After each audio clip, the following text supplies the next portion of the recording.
मेरी मासी बहुत सुंदर और जवान थी। उसकी उम्र करीब 35 साल रही होगी, लेकिन उसे देखकर कोई यह नहीं कह सकता था कि वह 35 साल की है। मेरे माता पिता के निधन के बाद मैं अपनी मासी के घर रहने चला गया।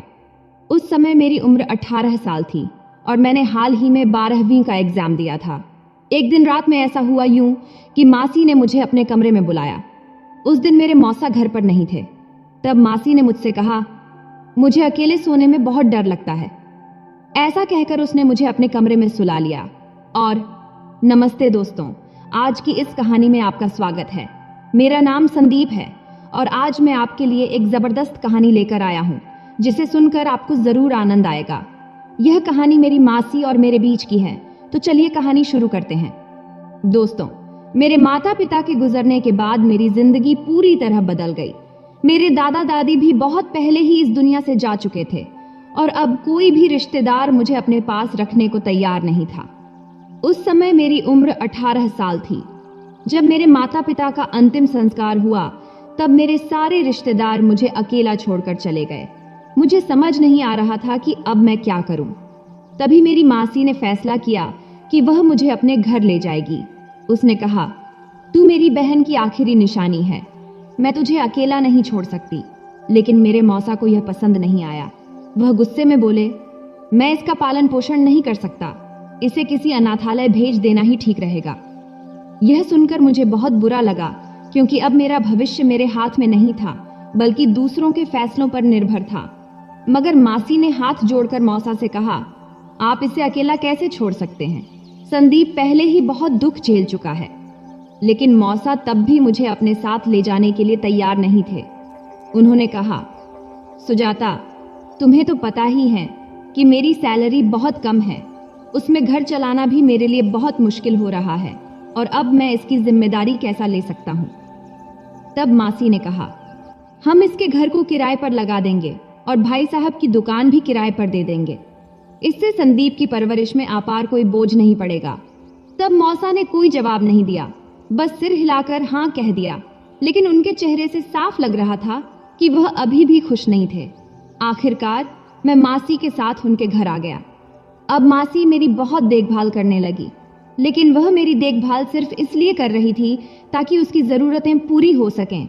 ऐसा मैंने कभी सोचा भी नहीं था। वैसे मासी का घर 4 कमरों का था। उसमें से एक कमरा मुझे दे दिया गया, जो बहुत छोटा था। उसमें सिर्फ एक सिंगल बेड और एक अलमारी थी। मेरा माता पिता का घर और दुकान मासी और मौसा ने किराए पर दे दिया था। उसी पैसे से उन्होंने मेरे लिए कपड़े खरीदे और स्कूल में मेरा एडमिशन करा दिया। अब मैं ग्रेजुएशन की पहले सेमेस्टर में था, लेकिन मेरा मन पढ़ाई में बिल्कुल नहीं लगता था। कॉलेज में भी मन नहीं लगता था। हर समय माँ पिताजी की याद आती थी।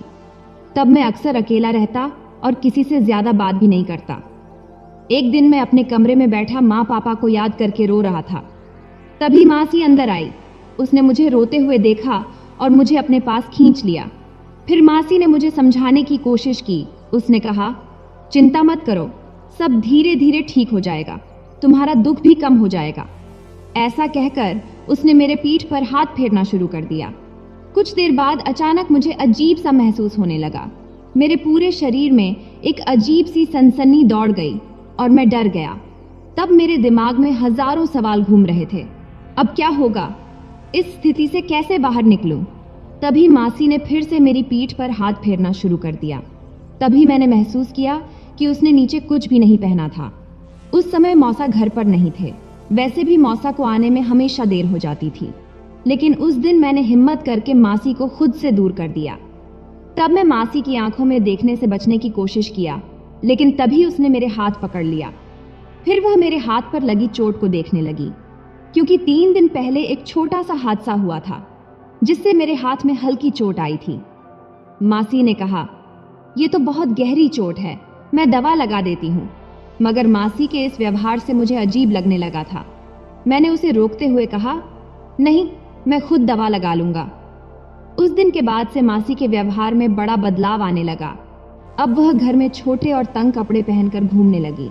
सुबह के काम निपटाकर वह मेरे कमरे में आ जाती और सहारा देने के बहाने कभी मेरे कंधे, कभी मेरी पीठ, तो कभी मेरी कमर पर हाथ फेरने लगती। मैं हर बार उसका हाथ हटा देता, लेकिन वह पीछे नहीं हटती थी। एक दिन उसकी हरकतों से मुझे बहुत गुस्सा आ गया। मैंने साफ कह दिया, मासी मेरी देखभाल करना बंद करो। मैं अब ठीक हूँ और जो कुछ हुआ उसे भूल चुका हूँ। अब मुझे पढ़ाई करनी है, प्लीज मेरे कमरे से बाहर जाओ। तब मेरी बात सुनकर मासी थोड़ी चौंक गई, लेकिन उसने अपना व्यवहार नहीं बदला। जाते जाते वह मुस्कुराकर बोली, संदीप आज रात तुम्हारे लिए चिकन बना रही हूँ, तुम्हें चिकन बहुत पसंद है ना? तब मैंने सीधे मना कर दिया और कहा, नहीं मुझे नहीं चाहिए, आप मौसा की आर्थिक स्थिति देखते हुए खाना बनाओ। उन्होंने मुझे यहाँ रहने दिया, यही मेरे लिए बहुत बड़ी बात है, और मुझसे इस तरह की फरमाइशें मत करो। तब मैं गुस्से में बोल रहा था, लेकिन मासी ने मुझे शांत करते हुए कहा, तू मेरे लिए बहुत खास है, मैं तुझे कभी अकेला नहीं छोड़ सकती। तुम्हें चिकन पसंद है इसलिए बना रही हूँ। इतना कहकर वह कमरे से बाहर चली गई। रात को जब मौसा घर आए और टेबल पर चिकन देखें तो गुस्सा हो गए। फिर उन्होंने मासी से कहा, सुजाता मैंने तुमसे कहा था कि मेरी हालत के हिसाब से खाना बनाओ। मेरे पास इतने पैसे नहीं हैं कि मैं किसी को भी कुछ भी बनाकर खिला सकूं। तब मौसा की ये बातें सुनकर मुझे बहुत बुरा लगा। तभी मैं प्लेट में चिकन लेने ही वाला था, लेकिन उनके शब्दों ने मेरी भूख खत्म कर दिया। तभी मासी ने देखा कि मैंने चिकन की प्लेट अलग सरका दिया, तो इस पर वह बोली, संदीप बेटा तुम इनकी बातों पर ध्यान मत दो। फिर वह मौसा से बोली, ये चिकन तुम्हारे पैसों से नहीं बनी है, ये संदीप के घर और दुकान के किराए के पैसों से बनी है। यह सुनकर मौसा को और गुस्सा आ गया। उन्होंने कहा, अगर अब तुम इस तरह हिसाब रखने लगी हो तो ठीक है, ये चिकन मेरे पैसों से नहीं बनी तो मैं इसे क्यों खाऊंगा? इतना कहकर वह गुस्से में उठकर चले गए। तभी मासी ने गुस्से में कहा, तुम इस तरह का तमाशा क्यों कर रहे हो? मैंने कब कहा कि तुम इसे मत खाओ? तब मौसा गुस्से में अपने कमरे में चले गए। इधर मैं भी बहुत परेशान हो गया, क्योंकि एक तरफ मौसा मुझसे हमेशा गुस्से में रहते थे और दूसरी तरफ मासी मेरे साथ अजीब हरकतें करने का मौका ढूंढती रहती थी। अगर मौसा को यह पता चल जाता कि हमारे बीच ऐसा कुछ हो रहा है तो वह मेरे और मासी के साथ क्या करेंगे, ये सोचकर ही मेरे रोंगटे खड़े हो जाते थे। तब मैं ये सब सोचते हुए अपने कमरे की तरफ बढ़ा।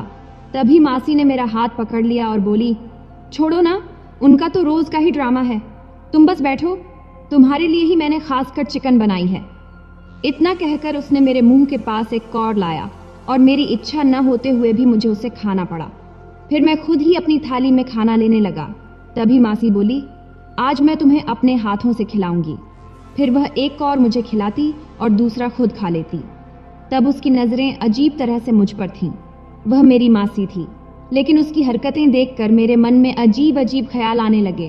तभी वह बोली, संदीप तुम्हें देखकर लगता ही नहीं कि तुम सिर्फ 18 साल के हो, बल्कि तुम तो किसी फिल्म के हीरो जैसे लगते हो। दोस्तों मासी भी किसी हीरोइन से कम नहीं थी, लेकिन उसकी हरकतें बहुत अजीब थीं। शायद इसी वजह से वह मुझसे इतनी करीब आने की कोशिश कर रही थी। मासी की शादी को 10 साल हो चुके थे, लेकिन अभी तक उनका कोई बच्चा नहीं हुआ था, और शायद इसीलिए वह और मौसा हमेशा झगड़ते रहते थे। जब भी मौसा घर आते तो किसी न किसी बात पर दोनों में बहस हो जाती थी। एक दिन मैं नहाकर वॉशरूम से बाहर निकला और बाल पोंछते हुए अपने कमरे में चला गया। तभी मासी मेरे कमरे में आई और बोली, संदीप नाश्ते में क्या खाओगे? तब मैंने जवाब दिया, मासी जो रोज बनता है वही खा लूंगा। इतना कहकर मैं फिर से तौलिए से अपने गीले बाल पोंछने लगा। तब जल्दी में होने के कारण मैंने तौलिया टेबल पर ही रखा और स्कूल के लिए तैयार होने लगा। तभी मासी मेरे पास आई और बोली, तुम्हें तो अपनी देखभाल करनी भी नहीं आती। फिर उसने मेरा हाथ पकड़कर मुझे बेड पर बैठा दिया और खुद तौलिया लेकर मेरे बाल पोंछने लगी। तब मुझे यह सब बहुत अजीब लग रहा था, क्योंकि मैं अब छोटा बच्चा नहीं था कि मासी मेरे सारे काम करे। मैंने उसे रोकने की बहुत कोशिश किया, लेकिन तभी अचानक दरवाजा खुला और मौसा सीधे कमरे में आ गए। मौसा यह सब देखकर गुस्से में लाल हो गए। फिर उन्होंने गहरी आवाज में कहा, तुम्हें सिर्फ इसकी ही चिंता है? बाहर आओ और मुझे नाश्ता दो, मुझे देर हो रही है। इतना कहकर मौसा गुस्से में कमरे से बाहर चले गए। तब मैंने तुरंत मासी से कहा, मैं खुद अपना सिर पोंछ सकता हूँ, आप जाइए और मौसा को नाश्ता दीजिए। फिर मैंने मासी के हाथ से तौलिया झटके से लिया और बेड पर फेंक दिया। फिर जल्दी से अपने बाल ठीक किया, स्कूल बैग उठाया और बिना नाश्ता किए घर से निकलने लगा। जैसे ही मैंने दरवाजे से बाहर कदम रखा, मौसा की तेज आवाज सुनाई दी। तेरे दिमाग में गोबर भरा है क्या? संदीप अब छोटा बच्चा नहीं रहा, वह जवान लड़का है और तू बेधड़क उसके कमरे में घुसी चली आती है। मुझे सब समझ में आ रहा है, तुम दोनों क्या कर रहे हो? तब मौसा की इन बातों ने मेरे कदम वहीं रोक दिए। एक पल के लिए तो मैं कुछ समझ ही नहीं पाया। फिर मेरे दिमाग में तरह तरह के ख्याल आने लगे। फिर सोचने लगा कि मेरे साथ ये सब क्या हो रहा है, लेकिन मुझे कुछ भी समझ नहीं आ रहा था और मौसा की बातें मुझे बहुत अजीब लग रही थीं। मैं फिर सोचने लगा कि शायद मौसा गुस्से में यह सब बोल रहे हैं। उस दिन मेरा किसी भी काम में मन नहीं लग रहा था। शाम को जब मैं घर लौटा तो मैंने शांति से बैठकर सोचा और फैसला किया कि मुझे जल्दी से जल्दी अपने पैरों पर खड़ा होकर इस घर से निकल जाना चाहिए। लेकिन जो कुछ उसके बाद हुआ उसने मेरे होश ही उड़ा दिए। रोज रात को मासी मुझे दूध और बादाम देती थी और कहती थी, इसे खाकर सो जाओ, इससे तुम्हारा शरीर तंदुरुस्त रहेगा। तब मैं रोज दूध और बादाम खा लेता था, लेकिन जैसे ही मैं दूध पीता मुझे इतनी गहरी नींद आ जाती कि फिर चाहे कुछ भी हो जाए मुझे होश ही नहीं रहता। सुबह उठने के बाद मुझे बहुत अजीब लगता था, जैसे मैंने कोई भारी काम किया हो। मेरा शरीर बहुत थका हुआ महसूस होता था, लेकिन मैं इसे नज़रअंदाज कर देता था। एक दिन मैं अपने कमरे में पढ़ाई कर रहा था, तभी मासी दूध लेकर आई और बोली, संदीप बेटा लो दूध पी लो। तब मैंने दूध पीने से मना कर दिया। इस पर मासी नाराज हो गई और बोली, ऐसा मत सोचो कि ये दूध तुम्हारे मौसा के पैसों से आया है, ये तुम्हारे पापा के घर और दुकान के किराए से आया है। मैं बस चाहती हूँ कि तुम्हारी सेहत अच्छी रहे। तब मैंने फिर से कहा, नहीं मासी, मैं आज से दूध नहीं पीऊंगा। सच तो यह था कि मौसा की आर्थिक हालत देखकर मुझे दूध लेने का मन ही नहीं करता था, लेकिन असली वजह कुछ और थी। अब धीरे धीरे मुझे समझ आ रहा था कि दूध पीने के बाद मुझे इतनी गहरी नींद क्यों आती थी। अब मासी मेरे बहुत करीब आ गई। उसने हल्के कपड़े पहने थे। फिर उसने मेरी पीठ पर हाथ फेरते हुए कहा, संदीप अगर तुम्हारी तबीयत खराब हो गई तो मैं बर्दाश्त नहीं कर पाऊंगी। तब मुझे बहुत अजीब लग रहा था। मेरे मन में सवाल आ रहा था कि मासी मेरे इतने करीब क्यों आ रही है, आखिर वह मुझसे क्या चाहती है। फिर उसने दूध का गिलास उठाया और जबरदस्ती मेरे मुंह से लगा दिया। तब मेरी इच्छा न होते हुए भी मुझे दूध पीना पड़ा, लेकिन मासी का ऐसा करने के पीछे कोई और ही वजह थी जो मुझे धीरे धीरे समझ आ रही थी। दूध पीने के बाद तुरंत ही मासी कमरे से बाहर चली गई। तब मेरी परीक्षा नजदीक थी, इसलिए मैंने सोचा कि आज रात देर तक जाकर पढ़ाई करूंगा। लेकिन दूध पीने के बाद अचानक मेरा सिर भारी हो गया और मुझे बहुत गहरी नींद आने लगी। तब मैं खुद को जगाए रखने की पूरी कोशिश कर रहा था, लेकिन मुझे झपकी आने लगी और फिर मैं गहरी नींद में चला गया। आधी रात को मुझे ऐसा महसूस हुआ कि कोई मेरे ऊपर बैठा हुआ है। तब मुझे बहुत अच्छा लग रहा था, लेकिन मेरी आंखें नहीं खुल रही थीं। मैं पूरी कोशिश कर रहा था, लेकिन मेरी नींद इतनी गहरी थी कि मेरा शरीर जैसे सुन्न हो गया था। तब मुझे किसी की आवाज भी सुनाई दी, जो या तो किसी बिल्ली की थी या किसी औरत की। मैं कुछ समझ नहीं पाया। सुबह जब मेरी नींद खुली तो मेरा शरीर बहुत थका हुआ महसूस हो रहा था। फिर मैंने बेड पर बैठकर देखा तो कमरे में मेरी किताबें बिखरी पड़ी थीं। तभी मुझे याद आया कि मैं पढ़ते पढ़ते ही सो गया था, लेकिन सुबह मेरी सारी किताबें टेबल पर सही तरीके से रखी हुई थीं। सबसे अजीब बात यह थी कि मेरी चादर दूसरी तरफ पूरी अस्त व्यस्त पड़ी थी, जैसे कोई मेरे साथ वहां सोया था। यह सब देखकर मेरे सिर में चक्कर आने लगे। फिर मैंने अपना सिर पकड़ लिया और वॉशरूम में जाकर ठंडे पानी से अपना चेहरा धोया। फिर मैं वापस कमरे में आया तो देखा कि मेरे बेड पर किसी का एक झुमका पड़ा था। तब मैं सोचने लगा कि रात भर मेरे कमरे में कौन था और ये झुमका किसका है। फिर मैंने झुमका उठाया और सोचते हुए वहीं बैठ गया। तभी अचानक दरवाजा खुला और मासी अंदर आई। तब वह बहुत घबराई हुई लग रही थी। उसके बाल भी गीले थे, जैसे उसने अभी अभी नहाया हो। तब मैंने जल्दी से झुमका अपनी मुट्ठी में दबा लिया। फिर मैंने पूछा, मासी तुम इतनी घबराई हुई क्यों हो? इस पर वह बोली, कुछ नहीं, बस तुम्हारी चादर ठीक करने आई थी। तब मैंने कहा, नहीं मासी, मैं खुद कर लूँगा, तुम चिंता मत करो। लेकिन उसने जिद की, नहीं मैं ही करूँगी। तब मैं थोड़ा शांत रहा। फिर उससे कहा, मासी कल रात मैं पढ़ते पढ़ते सो गया था। मेरी किताबें बिखरी पड़ी थीं, लेकिन सुबह सब कुछ सही जगह पर रखा था। यह सुनकर मासी के चेहरे का रंग उड़ गया।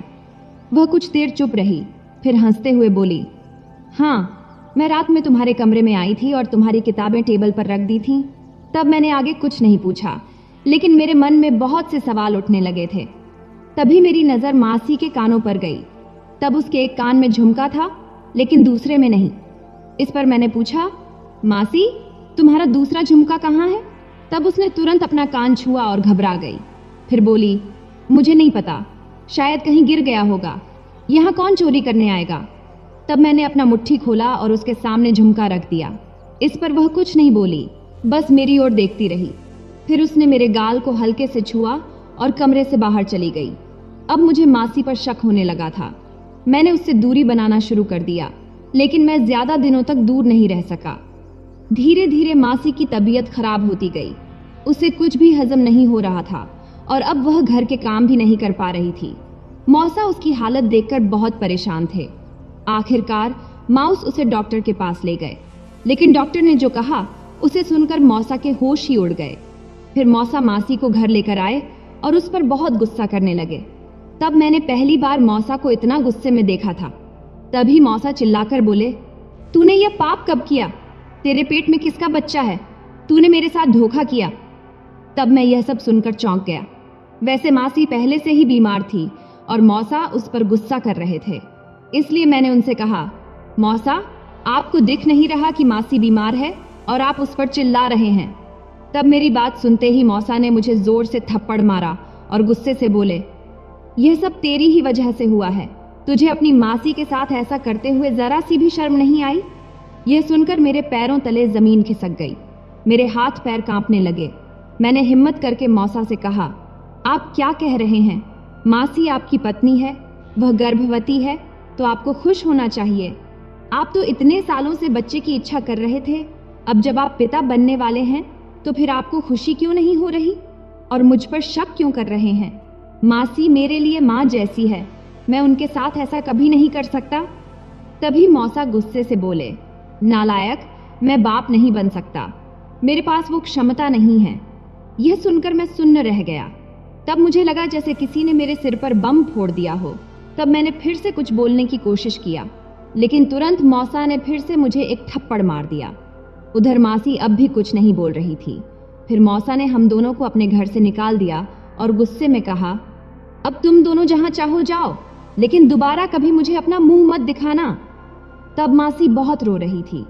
उसकी तबीयत पहले से ही खराब थी और अब यह सब देखकर वह और ज्यादा कमजोर पड़ने लगी। तब यह वक्त ऐसा नहीं था कि मैं उससे कुछ पूछूं, इसलिए मैं उसे अपने घर ले गया। वहां मैंने किराने की दुकान के मालिक से कहा कि वह तुरंत घर खाली कर दे और फिर मैं और मासी अकेले उस घर में रहने लगे।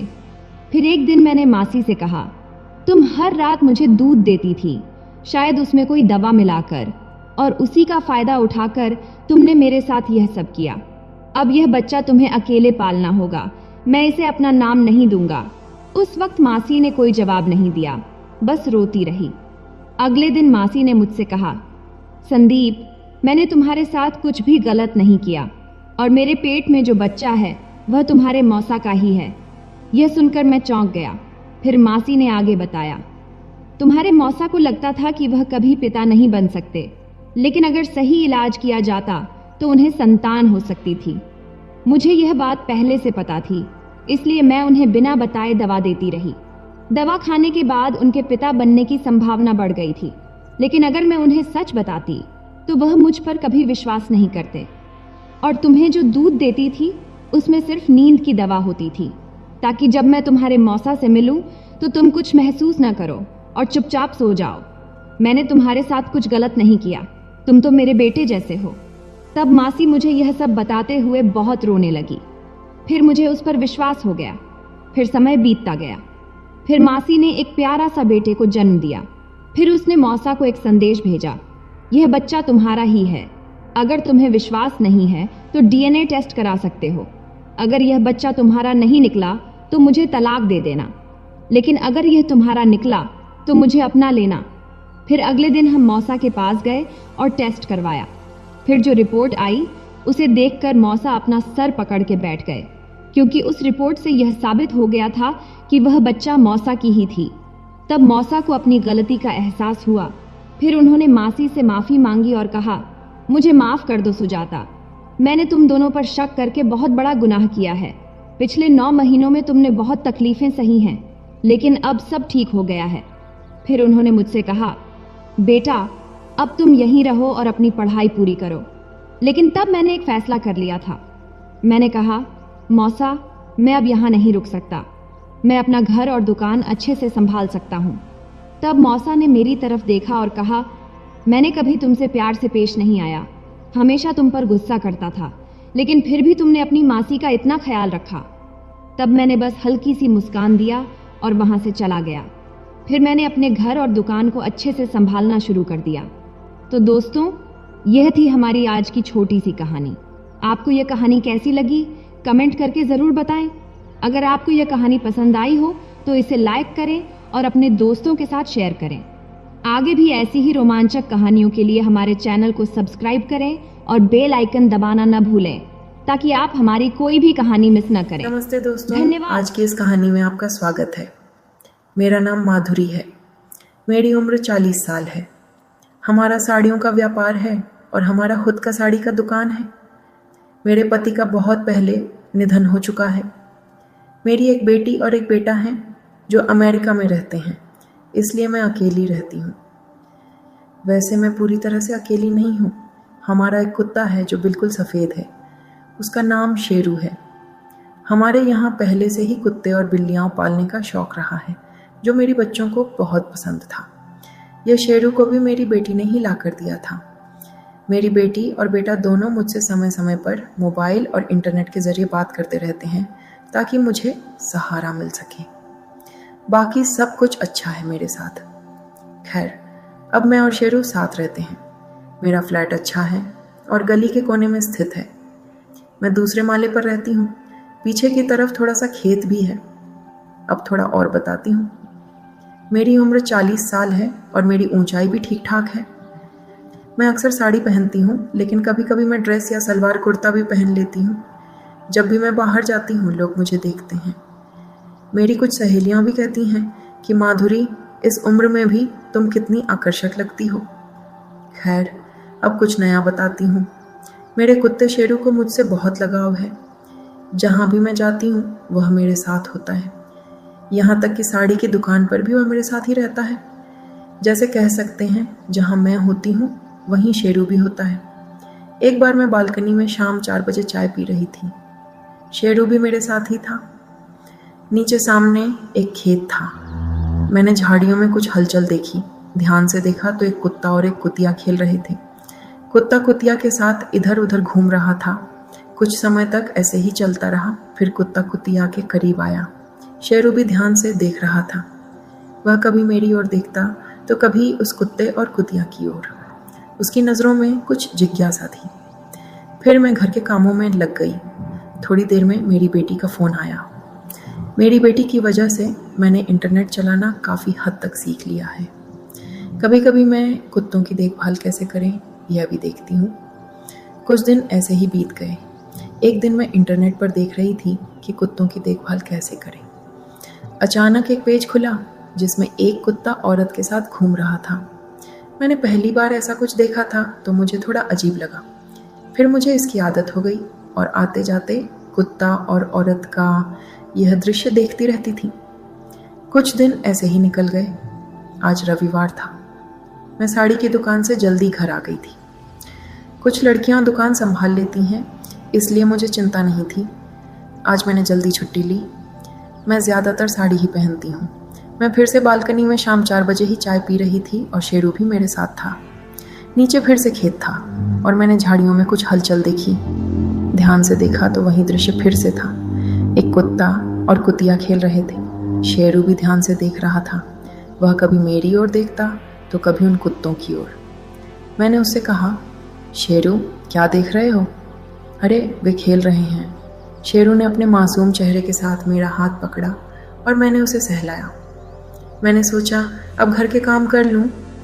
फिर बर्तन धोने के लिए मैं बाथरूम में गई। शेरू भी मेरे पीछे पीछे आ गया और सामने बैठ गया। बर्तन धोते धोते मेरी साड़ी और मैं भीगी जा रही थी। तभी मेरे सामने फिर से वही कुत्ता और कुतिया दिखने लगे। वो दृश्य बार बार मेरे सामने आ रहे थे और बाईं ओर कुत्ते का चित्र भी मेरी आंखों के सामने तैरने लगा था। दिन के समय भी मुझे जैसे स्वप्न दिखने लगे थे। अब तो मेरे मन में भी ख्याल आया, क्यों ना मैं भी बाहर अकेले घूमने जाऊं जैसे वो दोनों घूमते हैं। इसमें क्या हर्ज है, एक बार करके तो देखूं। लेकिन एक डर था, अगर शेरू बाहर निकला और कहीं फंस गया तो क्या होगा। फिर भी अब मुझे शांत बैठना मुश्किल हो रहा था।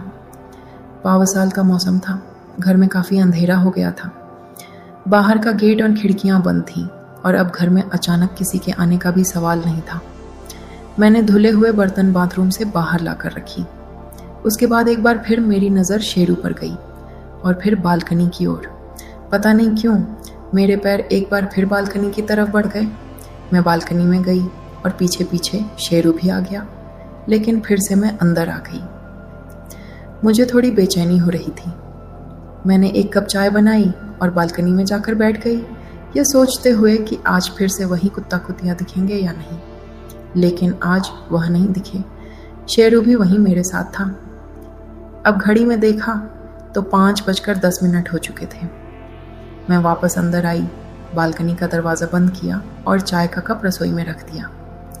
फिर अचानक मेरे कदम दोबारा बाथरूम की ओर बढ़ गए। शेरू भी मेरे पीछे पीछे आ रहा था। मैं बाथरूम में गई, थोड़ी देर पार्टी पर बैठी रही। बाथरूम के बाहर शेरू बैठा मुझे देख रहा था। मैं भी थोड़ी देर वहीं बैठी रही। फिर शेरू मेरे पास आया और हम दोनों थोड़ी देर खेलने लगे। मैं भी उसका साथ दे रही थी। हम दोनों पूरी तरह से मस्ती कर रहे थे।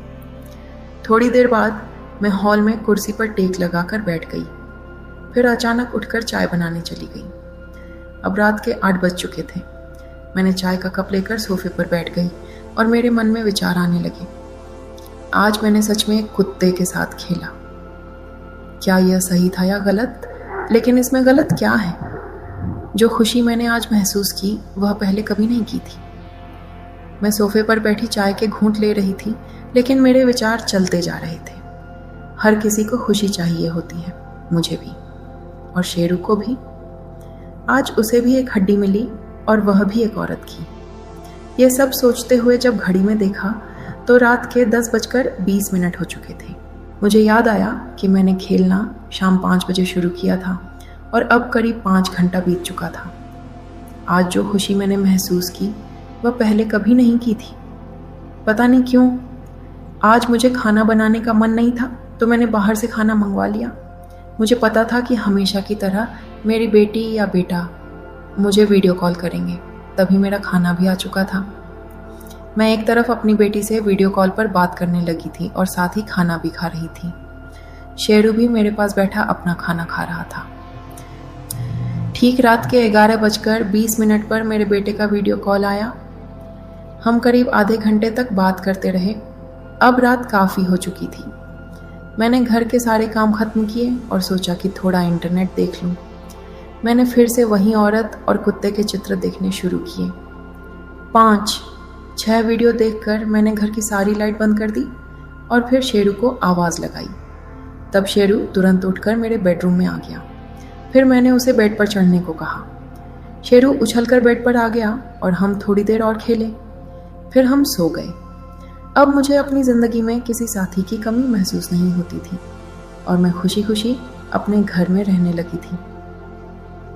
अब जब भी समय मिलता है मैं अपनी बेटी और बेटे को घर बुला लेती हूँ। वे आते हैं, कुछ दिन रुकते हैं और फिर चले जाते हैं। घर में अब मैं और शेरू ही हमेशा रहते हैं, इसलिए हम मिलकर अपना अकेलापन दूर करते हुए खुशी खुशी रहते हैं। समय बीतता गया और मेरे और शेरू के बीच का बंधन और मजबूत होता गया। दिन भर वह मेरे साथ रहता था और जब भी मैं अकेलापन महसूस करती वह मुझे अपनी मासूम आंखों से देखता, जैसे वह जानता हो कि मुझे उसकी कितनी ज़रूरत है। अब वह मेरा सबसे करीबी साथी बन गया था। पहले जहाँ मैं अपने जीवन में अकेलापन महसूस करती थी, अब मुझे हर पल एक नया साथी मिल चुका था जिसके साथ मैं अपना समय बिता सकती थी। एक दिन मैं फिर से बालकनी में चाय पी रही थी। मौसम कुछ ठंडा था और हवा भी हल्की हल्की चल रही थी। शेरू भी मेरे पास बैठा था और वह फिर से नीचे खेत की तरफ देख रहा था। शायद उसकी नज़रें उसी कुत्ते और कुतिया को ढूंढ रही थीं। मैंने उसकी तरफ देखा और मुस्कुरा दी। मैंने उससे कहा, क्या शेरू फिर वहीं देख रहे हो? वह मेरी बात समझते हुए जैसे हल्का सा भौंका और मेरे पास आकर बैठ गया। उस दिन मैंने महसूस किया कि मेरा जीवन अब पहले जैसा नहीं था। अब मैं अपने अकेलेपन से नहीं डरती थी। शेरू के साथ बिताए हुए हर पल ने मुझे यह सिखाया था कि खुशी कहीं बाहर नहीं, बल्कि हमारे साथियों में, हमारे छोटे छोटे पलों में होती है। कुछ दिनों के बाद मेरे बच्चे भारत वापस आ गए। घर में फिर से रौनक आ गई। उनकी हंसी और शेरू की कूदफान से घर भर गया था। लेकिन इस बार मैं उनके जाने से दुखी नहीं थी, क्योंकि मुझे पता था कि अब मैं अकेली नहीं हूँ। शेरू मेरे साथ था और उसने मुझे हर उस खालीपन से भर दिया था जो पहले मुझे परेशान करता था। एक रात जब मैं शेरू के साथ खेलकर बिस्तर पर सोने जा रही थी, मैंने उसे प्यार से देखा। वह भी मुझे ऐसे देख रहा था जैसे कह रहा हो, मैं हमेशा तुम्हारे साथ हूँ। उस रात मैंने महसूस किया कि जीवन में चाहे कितने भी उतार चढ़ाव आएं, अगर हमारे पास एक सच्चा साथी हो तो सब कुछ आसान हो जाता है। अब हर दिन मैं और शेरू साथ में चलते हैं, चाहे वह खेत हो, बालकनी हो या फिर घर का कोई और कोना। वह मेरे हर पल का हिस्सा बन गया था और मैंने यह मान लिया था कि अब मुझे किसी और चीज़ की ज़रूरत नहीं थी। कहानी यहीं ख़त्म नहीं होती, क्योंकि मेरा और शेरू का साथ कभी ख़त्म होने वाला नहीं था। वह मेरा साथी था और मैं उसकी। इस तरह मेरा अकेलापन अब बीते समय की बात हो गई थी और अब मैं हर दिन नए अनुभव और नई खुशी के साथ जी रही थी। तो दोस्तों, ये थी हमारी आज की छोटी सी कहानी। आपको ये कहानी कैसी लगी कमेंट करके ज़रूर बताएं। अगर आपको ये कहानी पसंद आई हो तो इसे लाइक करें और अपने दोस्तों के साथ शेयर करें। आगे भी ऐसी ही रोमांचक कहानियों के लिए हमारे चैनल को सब्सक्राइब करें और बेल आइकन दबाना न भूलें, ताकि आप हमारी कोई भी कहानी मिस न करें। धन्यवाद।